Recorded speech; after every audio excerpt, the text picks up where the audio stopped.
I was born in Edinburgh, Texas, which is in the Rio Grande Valley in southeastern Texas.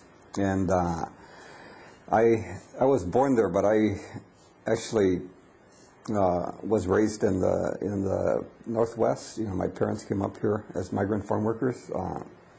That originally had been small farmers in Mexico, and then they came over just across the border. At that time, there really wasn't any very much of a check or anything, and then they started working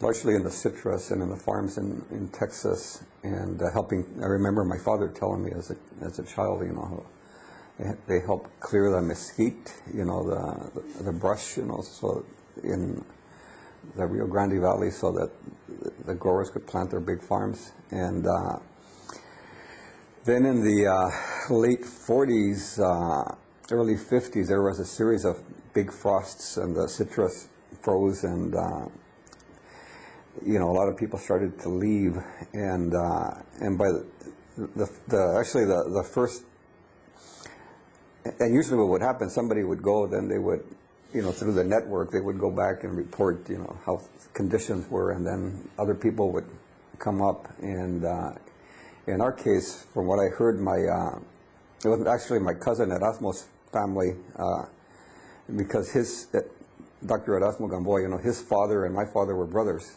and so he came up first, and then they came and reported that there was a lot of work here and good wages. So then we came up in the back of a truck, riding with somebody else that had already come up here.